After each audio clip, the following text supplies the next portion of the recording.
So it all started with me like just covering PHARRELL news for Vibe magazine. My editor Chris asked me like, what I'm interested in. I was like, skateboard P, you know what I mean? ERD, Tribe Called Quest, whatever, blah blah blah.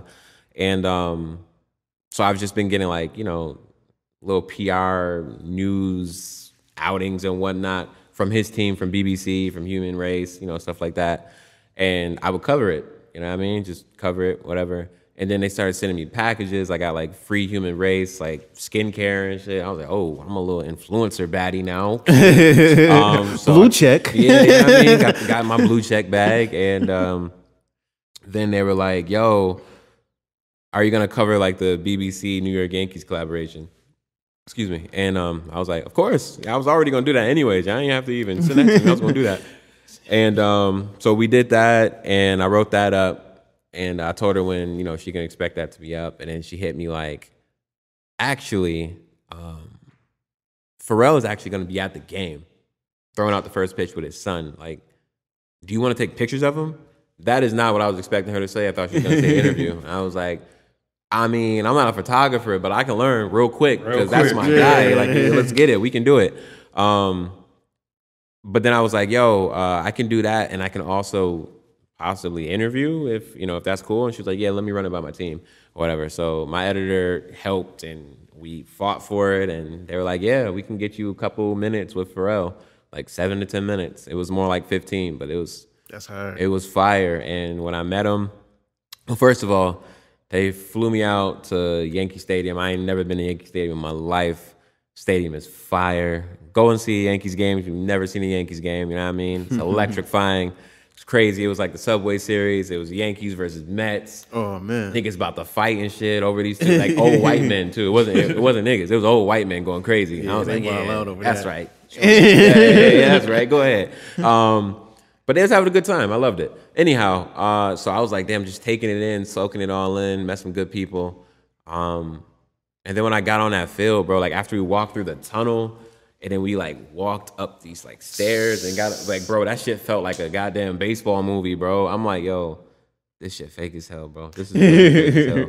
And then I got on the field, and it was just all these beautiful clouds, and Yankee Stadium was just big ass Yankee Stadium. You got Aaron Judge and shit like on the big jumbotron going crazy, and it's just I looked to my right, there's a big crowd, and there was PHARRELL, and it was just like, yo, man, that's really my idol, bro. Like that's really like Kanye West seeing Hov for the first, like this was like really, this was that moment, bro. Yeah. I'm like, this is the moment I've been waiting 20 years of my life for, bro. Like, and I finally get to speak to this nigga. Were you nervous? I was nervous as hell, bro. But then as the closer I got, the more confident I became. Like, cause I don't know why, but whenever I'm uncomfortable, I feel like I've taught myself this. Like, my confidence level sort of reacts to the uncomfortability of whatever moment that I'm in.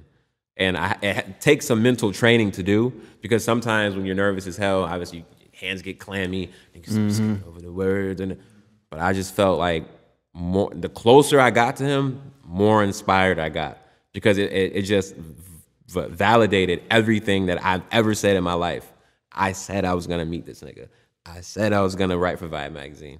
I've never been to Yankee Stadium. I said I would go. It all was happening on the same day. Like, so the closer I got, I was just like, yo, I'm supposed to be here. Yeah, and I was the only nigga dressed in bait. I was the only nigga with like Jeremy Lorenzo's Nike Air Fear of God. If he sees this, let me get that partnership. But I was the only nigga wearing all this crazy shit. Everybody else who was interviewing him was like, except for my other mans that I met from WWD. He was pretty fly too.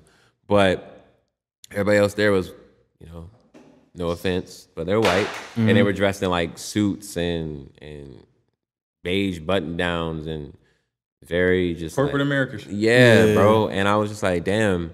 And he looked agitated, like he didn't want to answer them questions. Like, and I was like, oh shit, did I get him on the wrong day? But then I realized once I started talking to him, it wasn't that he didn't want to answer questions. He didn't want to answer those questions. Because they was asking about baseball and the history of baseball. And I'm like, bro, nigga, this is a BBC Yankees collaboration. Right. This is for culture. Like, this is streetwear and shit. You know what I mean? Like, one of his prime collaborators is Jay-Z. That nigga probably made the Yankee hat more famous than the Yankee can. You know what I mean? Like, there's a reason why we doing this, why he's doing this. You know what I mean? And I brought the questions that sort of sounded like I was studying everything that he was doing, that I was invested in the collaboration. And he lit up, was excited. He was happy. He had the nigga dancing halfway through the interview. He was so excited about the questions I was asking him. It was so cool, bro. Like, he really a down-to-earth dude. So I got to shake his hand and give him dap and shit. And it was just, bro, like... Yeah, that's a moment, man. It was a moment for real. And I never forget that moment, bro. Like, really talking to this nigga, so... Yeah, man. So it's like, it's been dope hearing like just your start point, and then like that interview was recent. Yeah. So August 22nd. Yeah.